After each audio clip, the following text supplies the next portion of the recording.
Height problem లేదు సార్కు. అందరికీ నమస్కారం. రాజశేఖర రెడ్డి గారి గురించి నేను చెప్పడం మొదలెడితే అన్ని కథలు మీరు అందరూ వినేసి ఉంటారు. రాజశేఖర రెడ్డి గారి గురించి నిత్యం మననం చేసుకునేటువంటి వ్యక్తుల్లో నేను ఒకడిని. ఎందుకంటే చాలామందికి దొరకని అవకాశం రాజశేఖర రెడ్డి గారితో అత్యంత సన్నిహితంగా మెలిగేటువంటి అవకాశం నాకు దొరికింది. అంటే రామచంద్రరావు గారు దొరికించారు. డాక్టర్ కేవీపీ రామచంద్రరావు గారు ప్రధానంగా రాజశేఖర రెడ్డి గారు ఎక్కడికి వెళ్ళినా, ఏ మీటింగ్లో వెళ్ళినా పక్కన నేను ఉండేలా ఈయన చూసేవారు. 1983లో ఆయన మొట్టమొదటిసారి పిసిసి ప్రెసిడెంట్ అయినప్పటి నుంచి 2009 సెప్టెంబర్ 2 నాడు ఆయన మరణించే వరకు దాదాపుగా ఆయనతోటే కలిసి ప్రయాణం చేయటంలో రామచంద్రరావు గారు ఎంత థిక్గా ఉన్నారో సుమారుగా అంత దగ్గరగా నన్ను కూడా అక్కడ పెట్టారు. నిజంగా చెప్తున్నా, ఆయన చనిపోయే వరకు నాకు తెలియదు ఇంత గొప్ప వ్యక్తితో నేను కలిసి తిరుగుతున్నానని. ఎందుకంటే ముఖ్యమంత్రులు అవుతుంటారు, ప్రధానమంత్రులు అవుతుంటారు, ఎంపీలు అవుతారు, ఎమ్మెల్యేలు అవుతారు, స్నేహంగా ఉన్నవాళ్ళు చాలామంది ఉంటారు. కానీ రాజశేఖర రెడ్డి గారు నేనంటే అభిమానించేటువంటి ఒక నాయకుడని అనుకున్నాను. కానీ ఆయన చనిపోయిన తర్వాత తెలిసింది నాకు, ఈయన మామూలు మనిషి కాదు. ఇప్పటి వరకు మన రాష్ట్రంలో ఎవ్వరికి దొక్కని ఒక గౌరవం మీరు మర్చిపోయి ఉంటారు. హైదరాబాదులో వినాయక నిమజ్జనం అని జరుగుతుంది. అది యావత్ భారతదేశంలో ఒక పెద్ద ఈవెంట్. హైదరాబాద్లో జరిగినట్టుగా సౌత్ ఇండియాలో ఎక్కడ జరగదు. నార్త్లో కూడా ఎక్కడైనా మహారాష్ట్రలో 1-2 చోట్ల జరుగుతుందేమో. రాజశేఖర రెడ్డి గారు చనిపోయిన 3వ రోజునే ఆ వినాయక నిమజ్జనం సరిగ్గా సెక్రటేరియట్ ఎదురుకుండా హుస్సేన్ సాగర్లో జరుగుతుంది. ఆ రోజు మొత్తం అన్ని ఆఫీసులు మూసేస్తారు, స్కూల్స్ మూసేస్తారు. పోలీసులకైతే ఆవేళ ఉన్నంత పని సంవత్సరంలో ఎప్పుడూ ఉండదు. చాలా అసలు ఊరంతా డ్రామా, డప్పులు, డ్యాన్సులు భయంకరంగా ఉంటుంది. ఏంటి అసలు ప్రతివాడు వాళ్ళ ఇంట్లోంచి వినాయకుడిని తీసుకొచ్చి కలపవలసిందే అనేటువంటి ఒక యుద్ధం జరుగుతున్నట్టుగా ఉంటుంది. అది నేను చాలాసార్లు చూశాను హైదరాబాద్లో. అదొక ఎంజాయ్మెంటు, ఇంత బ్రహ్మాండమైనటువంటి మూమెంట్ అని. ఆ రోజు బాజా భజంత్రీలు లేవు, బాణసంచాలు లేవు. పిన్ డ్రాప్ సైలెన్స్లో నిమజ్జనానికి తీసుకొచ్చినటువంటి ప్రతి బండి మీద వినాయక విగ్రహం 40 అడుగులు 50 అడుగులు ఉన్న ఖైరతాబాద్ విగ్రహం నుంచి ఎవరో అప్పలకొండ అన్నవాడు తన ఇంట్లో పెట్టుకున్న చిన్న విగ్రహం వరకు అన్ని విగ్రహాలతోటి రాజశేఖర రెడ్డి గారి చనిపోయిన ఫోటో, ఆ ఫోటో పెట్టుకుని వచ్చారు. బహుశా ఈ గౌరవం ఎవరికి దక్కదు. ఎందుకంటే అది ఎవరో పెట్టించి ఫోటోలు పంచిపెట్టింది కాదు. పేపర్లో పడ్డవి కట్ చేసుకుని అక్కడ అంటించుకుని తీసుకొచ్చి ఒక మనిషిని దేవుడి దగ్గర అలా పెట్టుకుని, ఆయన చనిపోయినటువంటి ఈ సందర్భంలో మనం ఆయనకి నివాళులు అర్పిస్తూ ప్రతి సంవత్సరం జరిపే వినాయక చవితిలా కాకుండా ఈసారి వినాయక చవితిని రాజశేఖర రెడ్డికి ఇద్దాం అని ప్రజల్లో వాళ్ళంతటా వాళ్ళకి రావటం, ఇది ఒక పార్టీ పిలుపు కాదు, లేకపోతే ఆర్గనైజర్స్ పిలుపు కాదు. ఇది బహుశా ఎక్కడా జరుగుండదు. ఆ సంఘటన చూడగానే అనుకున్నాను నేను, రాజశేఖర రెడ్డి అన్నవాడు ఒక మనిషిగా కాదు, దేవుళ్ళో కలిసిపోయాడు. దేవుళ్ళో కలిసిపోవటం అంటే మనం అందరినీ అనుకుంటాం చనిపోయిన వాళ్ళంతా దేవుళ్ళో కలిసిపోతారని. రాజశేఖర రెడ్డి గారి మరణ వార్త విని చనిపోయారని పేపర్లో చూసి, ఇది నిజమా? పరిచయం లేని ఒక మనిషి చచ్చిపోతే ఎలా చనిపోతారు? గుండె ఆగి చచ్చిపోయింది, ఆవిడెవరో చచ్చిపోయింది అని పేపర్లో చూస్తుంటే, ఒకటి మా ఊరికి దగ్గరలో ఒక లేడీ చచ్చిపోయినటువంటిది పేపర్లో చూశాను. చూసి ఆ ఇంటికి వెళ్ళాను. ఇంటికి వెళ్ళి వాళ్ళ ఆయన్ని అడిగాను, ఏమండి ఏంటి అసలు మీ ఆవిడకి ఏంటని. అంటే ఆవిడకి ఏదో కొంత ప్రాబ్లం ఉందండి, కానీ రాజశేఖర రెడ్డి గారు చనిపోయిన తర్వాత ఆవిడ భరించలేకపోయింది. ఏంటి రాజశేఖర రెడ్డి గారు మాకు క్లోజేగా, ఏంటి అంత భరించలేకపోయింది, ఏం జరిగింది, ఎందుకు ఆవిడ చనిపోవాల్సి వచ్చింది అంటే ఆయన చెప్పాడు, ఆయన కొడుకున్నాడు అక్కడ 4 ఏళ్ల వాడు. ఈ కుర్రవాడికి హార్ట్ తేడా వచ్చిందండి, మేము ఎఫర్ట్ చేయలేము, మేము తీసుకెళ్ళి అతనికి ఆపరేషన్ చేయడానికి. రాజశేఖర రెడ్డి గారు ఒక స్కీమ్ ఏదో పెట్టాడు, ఆయన్ని మేము కలవలేదు కూడాను. పిల్లలకి ఎవరికైనా సరే ఈ తేడా వస్తే ఆ ఆపరేషన్కి అయ్యే ఖర్చు, అప్పటికి ఇంకా ఆరోగ్యశ్రీ రాలే, ఆ పిల్లవాడికి సంవత్సరం వయసు ఎంతో, ఆ అయ్యే ఖర్చు అంతా కూడా ప్రభుత్వం భరిస్తుందని డిక్లేర్ చేశారు. ఇది ఊహించలేదు మేము. చచ్చిపోయాడు అనుకున్నాం, ఎప్పుడు చచ్చిపోతాడో తెలియదని డాక్టర్లు చెప్పారు. గుండెలో తేడా ఉంది, ఎప్పుడు చచ్చిపోతాడో తెలీదు, ఆపరేషన్కి 4-5 లక్షలు ఖర్చు అవుతుంది, మీరు పెట్టుకోలేరు, అలా ఉన్నంతకాలం ఈ మందులు వాడుతూ ఉండండి అని చెప్పారు. కానీ ఇదేదో భగవంతుడే ఇచ్చాడు మాకు అనుకుని వాడిని ఆపరేషన్ చేయించాం, వాడు బతికాడు, శుభ్రంగా ఉన్నాడండి. ఈ రాజశేఖర రెడ్డి గారు చచ్చిపోయిన తర్వాత టీవీలో వస్తుంది, అమ్మా అన్నా నమస్తే, అమ్మా నమస్తే, బాబు నమస్తే అని రాజశేఖర రెడ్డి గారిది ఆ పాత క్లిప్పింగ్ ఏదో తీసి టీవీలో చూపిస్తున్నారు. ఈ కుర్రాడు 3 చక్రాల సైకిల్ ఎక్కి అమ్మా నమస్తే, బాబు నమస్తే. అతనికి రాజశేఖర రెడ్డి తెలీదు, ఆపరేషన్ గొడవ తెలీదు, వాళ్ళ అమ్మ గొడవ తెలీదు, నాన్న గొడవ, ఎందుకు బతికాడో తెలీదు. ఆ టీవీలో చూసింది సైకిల్ తొక్కుతూ రైమని సైకిల్ తొక్కుంటూను అమ్మా నమస్తే, నాన్న నమస్తే అని అంటుంటే చూసి ఏడ్చి ఏడ్చి బెంగ పెట్టుకుని మేము తీసుకెళ్ళామండి హాస్పిటల్కి. కానీ పని జరగలేదు, పోయింది. కొడుక్కి ప్రాణం పోసిన రాజశేఖర రెడ్డి ఇంత అర్ధాంతరంగా పోతాడని ఊహించలేదు. మేము కూడా అనుకోలేదు. బాధపడుతోంది, ఏడుస్తుంది, కానీ ప్రాణాల మీదకి వచ్చింది అది మేము అనుకోలే. ఆఖరి నాకు హాస్పిటల్కి రష్ చేసేటప్పటికి లేదండి ప్రాణం పోయిందన్నారు. నిజంగా అది మేము కూడా ఊహించలేకపోతున్నాం. ఏ జబ్బు లేదు, వయసు చూస్తే 40 ఏళ్ళు, లేటుగా పుట్టాడు, ఒకడే కొడుకు, వాడు చచ్చిపోతాడా అనేటువంటి దీంట్లో ఉన్నప్పుడు రాజశేఖర రెడ్డే ప్రాణం పోశాడు. ఆ రాజశేఖర రెడ్డి హెలికాప్టర్లో బయలుదేరట చచ్చిపోవడం కూడా ఒక రోజంతా ఈ రాష్ట్రం మొత్తం ఏడిచింది, పార్టీలు మర్చిపోయి ఏడిచింది. గుళ్ళో, మసీదుల్లో, చర్చిల్లో ప్రార్థనలు చేసుకున్నారు. ఆర్గనైజ్డ్ కాదు, ఎవడ మట్టుకోడు దండం పెట్టుకుని రాజశేఖర రెడ్డిని బతికించే బాబు, ఒక్కటే అడుగుతాను, రాజశేఖర రెడ్డిని బతికించే చాలని. ఇలాంటి చావు బహుశా భగవంతుడు ఎవరికైతే నిర్దేశిస్తాడో అలాంటి వాళ్ళకే వస్తుంది. ఒక మనిషి వెళ్ళిపోతూ ఎంత ఇంపాక్ట్ పెట్టి వెళ్ళాడంటే మన మీద, ఎలాంటి ముద్ర కొట్టి వెళ్ళాడంటే మన మీద, బతికితే ఎలా బతకాలరా అనేటువంటి ఒక మెసేజ్ ఇచ్చాడు. అతను ఇందాక పళ్ళవరాజు గారు చెప్పినట్టు జీవితం అంతా అసమ్మతే, ఎవరుంటే వాళ్ళతో ఫైటింగే, ఎవరుంటే వాళ్ళతోటి కమాన్ ఛాలెంజ్ అని. అటువంటి మనిషి 2004లో ఆయన సీఎం అయ్యాక ఒక్క అసమ్మతి లేదు, ఎవ్వరూ ఆయన మీద నోరెత్తలేదు. కాంగ్రెస్ పార్టీలో అలా ముఖ్యమంత్రి ఉండటమే చాలా గ్రేట్. ఎలా ఉండగలిగాడరా అంటే ఒకే ఒకటి, ఎవరు వచ్చినా ఒక నవ్వు, ఆ నవ్వు ఎవరికి రాదు, అదిగో ఆ నవ్వు ఎవరికి రాదు. ఆ నవ్వు నవ్వడం, భుజం మీద కొట్టడం. రోజుకి ఎంతమందిని చూసేవాడో తెలియదు మనకి. పొద్దున్నే వచ్చిన జనాల్ని టెంట్లో, మిగతా మాలాంటి వాళ్ళందరినీ తలుపు దగ్గర ఇలా నిలబడేవాడు, తలుపు ఇలా తీయటం, బయట 50-60 మంది ఆయన్ని నమస్తే అండి, నువ్వురా అన్నాం, లోపలికి కూర్చోడాలు ఏమీ లేవు. లోపల రాగానే ఏంటి అది కాదండి అంటే, అది కాదు, కాగితం తెచ్చావా, కాగితం తెస్తే కాగితమే అన్న, కాగితం తీసుకోవడం. ఆ కాగితం తీసుకున్నాడు ఆయన అంటే అయిపోయినట్టే, 90% పని అయిపోయినట్టు. ఒకవేళ అది అవ్వకూడని పని అయితే మొన్నటి పొద్దుటికి మనకు మెసేజ్ వచ్చేస్తుంది. ఇలాంటి నెట్వర్క్ ఆయన ఎప్పుడు ఏర్పాటు చేసుకున్నాడో, ఎవరితో డిస్కస్ చేశాడో ఎవరికి తెలియదు. ఈ రామచంద్రరావు గారి ఆఫీస్ ఎక్కడో ఉండేది, రాజశేఖర రెడ్డి గారి ఆఫీస్ ఎక్కడో ఉండేది. ఎప్పటికప్పుడు ఇక్కడ ఏం జరుగుతుందో అక్కడికి తెలుసు, అక్కడ ఏం జరుగుతుందో ఇక్కడికి తెలుసు. బహుశా డెలిగేషన్ ఆఫ్ పవర్స్ అనేది తెలుసున్నటువంటి, నేను చూసిన వాళ్ళలో ఇంత బ్రహ్మాండంగా తెలుసున్నటువంటి ముఖ్యమంత్రి కానీ నాయకుడు కానీ మరొకరు లేడు. ముఖ్యమంత్రులు అవుతుంటారు పోతుంటారు, కానీ నాయకుడు అనేవాడు అవ్వటం చాలా కష్టం. రాజశేఖర రెడ్డి ఒక నాయకుడు. రాజశేఖర రెడ్డితో 20 సంవత్సరాల పాటు ఏ పదవి లేకపోయినా అనేక మంది ఆయన వెనకాల వెళ్ళారంటే ఆ ఫేస్లో ఉన్నటువంటి ఆ గ్లామరు, నీకు కష్టం వస్తే నేను నిలబడతాను రా అనేటువంటి ఒక మెసేజ్ చెప్పకుండానే ఇచ్చేవాడు. ఎవరికి ఆ మాట అనేవాడు కాదు. ఆయన దగ్గరికి వెళ్తే ఆయనతో 2 నిమిషాలు మాట్లాడాక డెఫినెట్గా ఈయన మన కష్టం వస్తే నిలబడతాడు, ఈయనే మన లీడరు, ఈయనకి కన్సూప్ మేరలో ఈయన ఏం అవ్వడన్నా ఎప్పటికోకప్పటికి ఈయన డెఫినెట్గా ఏదో అవుతాడు, మనల్ని కాపాడతాడు అనేటువంటి ఒక నమ్మకం కలిగించాడు రాజశేఖర రెడ్డి గారు. ఈవేళ ఆయన 75వది, మళ్ళా 100వ జయంతి కూడా చాలా గ్రాండ్గా జరుగుతుంది. అప్పటికి నేను ఉన్నాను. ఈవేళ 100వ జయంతి అనుకుని కూడా వస్తున్నాను. ఇంకా ఎందుకంటే ఈ మనిషి జ్ఞాపకాలు నిలిచిపోయే జ్ఞాపకాలు, మరిచిపోయే జ్ఞాపకాలు కాదు. ఈ మనిషిని మీరు ఇష్టపడుతున్నది ఆయన మీకేదో సాయం చేశాడని కాదు, ఇలాంటి వాడు ఒకడు ఉండాలిరా అని.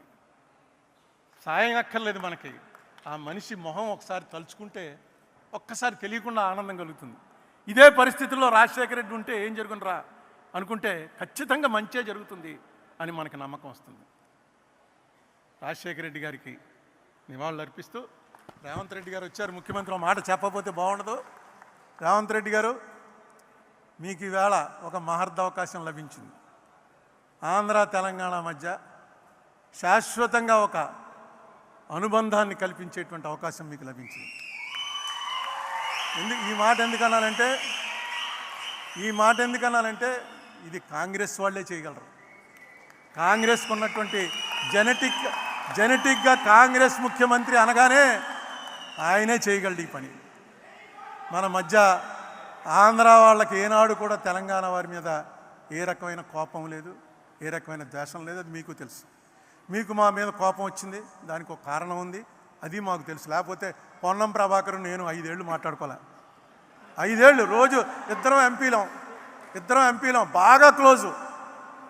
అలా మోహన్ చూసుకుని పక్క పోతూ రుద్రరాజు తండ్రి చచ్చిపోయిన రోజున మళ్ళీ వస్తే ఏం పొన్నం అంటే ఏం అరుణ అన్నాడు. ఏంటంటే కారణం రాజకీయ కారణాలు. ఈ కారణాలన్నింటినీ కూడా ఒక్కసారి దాని మీద దృష్టి పెడితే రేవంత్ రెడ్డి గారు ఖచ్చితంగా వీటిని సెటిల్ చేయొచ్చు. ఆంధ్ర తెలంగాణ ఓన్లీ టెక్నికల్గా 2 రాష్ట్రాలు తప్ప ప్రజలు మాత్రం ఒకటే అనే మెసేజ్ ఇవ్వగలరు. దీనికి ఏం చేయాలో అది అడ్మినిస్ట్రేటివ్గా ముఖ్యమంత్రుల మధ్య మీరు ఏం చేస్తారో అది ఎలాగా చేస్తారు. ఇక్కడ రాజశేఖర రెడ్డి కూతురు కూడా ఉంది, ఆ సంగతి మర్చిపోవద్దు. రాజశేఖర రెడ్డి కూతురు రిప్రజెంట్ చేస్తూ ఏమి చేస్తే ఇక్కడ వాళ్ళకి బాగుంటుందో, ఏది మీకు నష్టం లేకుండా కష్టం కలగకుండా ఆంధ్ర ప్రజలకి ఉపయోగకరంగా ఉంటుందో ఆ ఆలోచన మీకు ఆల్రెడీ స్టార్ట్ అయింది. దాన్ని ఇంకొంచెం పెంచండి. రామచంద్రరావు కేవీపీ లాంటి వాళ్ళు ఎలాగా ఉన్నారు మీకు హైదరాబాద్లోనే ఉంటున్నాడు ఆయన. మీకు ఎప్పుడు కావాలంటే అప్పుడు సహాయపడతారు.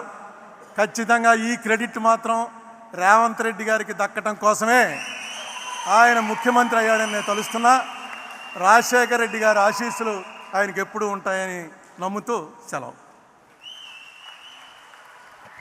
గౌరవ తెలంగాణ రెవెన్యూ శాఖ మంత్రివర్యులు పొంగులేటి శ్రీనివాసరెడ్డి గారిని, సమయం చాలా తక్కువగా ఉంది, దయచేసి సమయాన్ని దృష్టిలో పెట్టుకోండి. ముఖ్యమంత్రి గారు 7 గంటలకు టేకాఫ్ కావాలి. వారి మంత్రివర్గ సహచరులు అందరూ కూడా సమయాన్ని దృష్టిలో పెట్టుకోవాలి.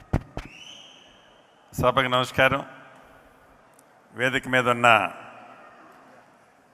ఆంధ్రప్రదేశ్ పిసిసి అధ్యక్షురాలు సోదరిమణి షర్మిలమ్మ గారికి, తెలంగాణ రాష్ట్ర ముఖ్యమంత్రి గారు అన్నగారు రేవంత్ రెడ్డి గారికి, ఉప ముఖ్యమంత్రి గారు భట్టి గారికి, సహచర మంత్రివర్యులు, వేదిక మీద ఉన్న ఠాకూర్ గారు, దీపాదాస్ మున్షి గారు, కాంగ్రెస్ కుటుంబ సభ్యులు, అతిరథ మహారథులు, వేదిక ముందున్న కాంగ్రెస్ కుటుంబ సభ్యులు, మీడియా మిత్రులందరికీ మనస్ఫూర్తిగా హృదయపూర్వక నమస్కారాలు, వందనాలు. ఈరోజు దివంగత నేత రాజశేఖర రెడ్డి గారి 75వ జయంతిని ఆంధ్రప్రదేశ్ రాష్ట్రంలో చాలా అద్భుతంగా షర్మిలమ్మ గారి నాయకత్వంలో కాంగ్రెస్ కుటుంబ సభ్యులందరూ బ్రహ్మాండంగా ఏర్పాటు చేసుకున్నారు. దివంగత నేత రాజశేఖర రెడ్డి గారు ఏవైతే కలలు కన్నారో ఆ కలలు నెరవేర్చే దాంట్లో గతంలో మనం క్రీస్తు పూర్వం కీర్తు శకమని ఎలా అయితే చెప్పుకుంటా వచ్చామో, రాజశేఖర రెడ్డి గారి పరిపాలనకి ముందు పరిపాలన తర్వాత అని ఇప్పటికీ మనందరం పెద్దలందరూ వేదిక మీద చెప్పినట్లు అదే స్మృతులు గుర్తు చేసుకుంటూ రాజశేఖర రెడ్డి గారు తన ముఖ్యమంత్రిగా ఉన్నప్పుడు ఎప్పుడూ చెప్తుండేవారు, రాహుల్ గాంధీ గారిని ప్రధానమంత్రి చెయ్యాలి, రాహుల్ గాంధీ గారు ప్రధానమంత్రి కావాలి అని. రాహుల్ గాంధీ గారు ప్రధానమంత్రి అవ్వటంతో పాటు తెలంగాణ రాష్ట్రంలో ఎలా ఈనాడు గౌరవ ముఖ్యమంత్రి రేవంత్ రెడ్డి గారి నాయకత్వంలో ప్రభుత్వం వచ్చింది, అదే రకంగా ఆంధ్రప్రదేశ్లో కూడా సోదరిమణి షర్మిలమ్మ గారి నాయకత్వంలో మీ అందరి సహాయ సహకారాలతో తప్పకుండా ఇక్కడ కూడా కాంగ్రెస్ ప్రభుత్వం అధికారంలోకి వచ్చి కేంద్రంలో దివంగత నేత కన్న కలల్లో భాగమైన రాహుల్ గాంధీ గారిని ప్రధానమంత్రి అయ్యే దాంట్లో మనందరం కష్టపడి పనిచేసే దాంట్లో అధికారంలో ఈనాడు తెలంగాణలో కాంగ్రెస్ ప్రభుత్వం ఉంది.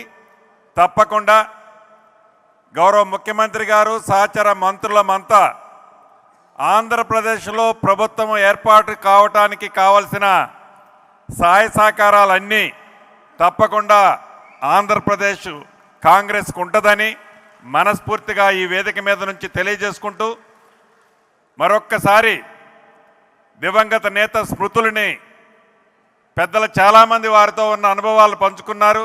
మరొక్కసారి స్మృతుల్ని గుర్తు చేసుకుంటూ నాకు ఈ అవకాశం ఇచ్చిన మీ అందరికీ కృతజ్ఞతలు తెలుపుతూ సెలవు తీసుకుంటున్నాను. Thank you very much.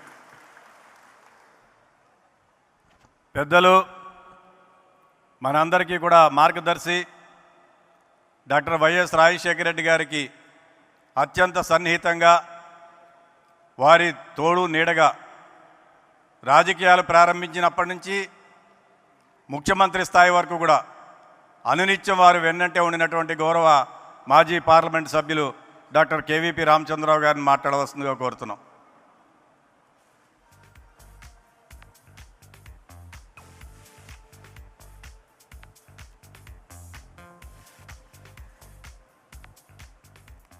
సభకు నమస్కారం. తెలంగాణ పిసిసి ప్రెసిడెంట్ గారు కనుక పర్మిషన్ ఇస్తే ఒక్క 4 విషయాలు చెప్తాను. ఆయన దయతో అంగీకరిస్తాడు అని నమ్ముతూ మొదలు పెడుతూ ఉన్నా. ఆంధ్ర పిసిసి అధ్యక్షురాల కంటే ఎట్లాగూ తప్పదు, నేను మేనమావను కాబట్టి నన్ను భరించు కాబట్టి.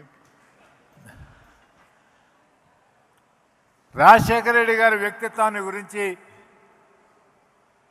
ఇంతకు ముందు వరకు మాట్లాడుకొని 3-4 పాయింట్లు సభ దృష్టి తీసుకొస్తాను. ఆయన పిసిసి ప్రెసిడెంట్ అయిన తర్వాత నేను మా ఇద్దరు పరిచయం 1966 నుంచి రూమ్మేట్స్గా నిజంగా ఒక కంచంలో తినకపోయినా ఒక క్యారియర్లో తిని ఒక రూమ్లో ఉన్నాము, ఒక మంచంలో లేం కానీ ఒక రూమ్లో ఉన్నాము. అప్పటి నుంచి మొదలైంది, అక్కడ అవి వదిలేద్దాం. ఆయన 83లో పిసిసి ప్రెసిడెంట్ అయ్యారు. పిసిసి ప్రెసిడెంట్ అయిన తర్వాత హైదరాబాదు నగర కాంగ్రెస్ అధ్యక్షుడిని నియమించాల్సిన అవసరం వచ్చింది. అప్పుడున్న శ్రీ యాదగిరి గారు స్వర్గస్థులు అవటం వలన. ఆ సందర్భంలో పి జనార్దన్ రెడ్డి గారు అనే ఒక యువ నాయకుడిని నగర కాంగ్రెస్ అధ్యక్షుడిగా నియమిస్తే కాంగ్రెస్ పార్టీకి బలం చేకూరుతుందని ఆయన బలంగా నమ్మారు. ఆ రోజున్న ఎస్టాబ్లిష్డ్ లీడర్షిప్ అందరూ వ్యతిరేకించారు పి జనార్దన్ రెడ్డి గారిని చేయటానికి వీలు లేదని. ఏఐసిసి వద్దని చెప్పింది. ఏఐసిసి పర్మిషన్ లేకుండా హైదరాబాద్ నగర కాంగ్రెస్ అధ్యక్షుడిని నియమించడానికి వీలే లేదు. అప్పుడు ఆయన గాంధీ భవన్లో పనిచేసే ఒక నిఘంటు ఉండేవారు, చిదంబర శాస్త్రి గారని. శాస్త్రి గారు ఎట్లా ఇప్పుడు ఈ సమస్యను మనం పరిష్కరించడం ఏంటంటే, ఆయన మనం పిసిసి డిసిసి హైదరాబాద్ డిసిసి ప్రెసిడెంట్ని మనం నియమించలేం కానీ కన్వీనర్ని నియమించవచ్చు అని చెప్పాడు. సో పి జనార్దన్ రెడ్డి గారు కన్వీనరు, కోదండ రెడ్డి గారు కో కన్వీనరు అయ్యారు. అటువంటి సాహసోపేత నిర్ణయాలు ఈ నిర్ణయం జరిగింది మహానాయకురాలు ఇందిరాగాంధీ గారు బతికున్నప్పుడు. ఎంత ధైర్యం ఉండాలి, ఎంత సాహసం ఉండాలి అటువంటి పని చేయాలంటే. నా నాయకురాలు నేను ఒప్పించుకోగలను అనే ఆ మనస్థైర్యంతో ఆయన పనిచేశారు ఆ రోజున. అదేవిధంగా ఇక్కడ మనకు విజయవాడలో వంగవీటి రంగాని సిటీ కాంగ్రెస్ ప్రెసిడెంట్గా నియమించడానికి కృష్ణా జిల్లాలో ఏ ఒక్కరూ ఒప్పుకోలేదు. రాజశేఖర రెడ్డి గారు రంగా మీద ఉన్న నమ్మకంతో, అతనికి ఉన్న ఆర్గనైజింగ్ కెపాసిటీ తోటి పార్టీని బలోపేతం చేయగలడని వంగవీటి రంగా గారిని ఎంతమంది వ్యతిరేకించినా రంగా గారిని సిటీ కాంగ్రెస్ ప్రెసిడెంట్ చేశారు. తర్వాత ఇక్కడ మీ అందరికీ తెలుసు, రంగా గారి రంగా గారు పార్టీని ఎంత బలోపేతం చేశాడో, చివరికి ఆత్మార్పణ చేసుకొని కాంగ్రెస్ 89లో అధికారంలో రావటంలో ఒక భాగం అయ్యాడు ఆ రోజు.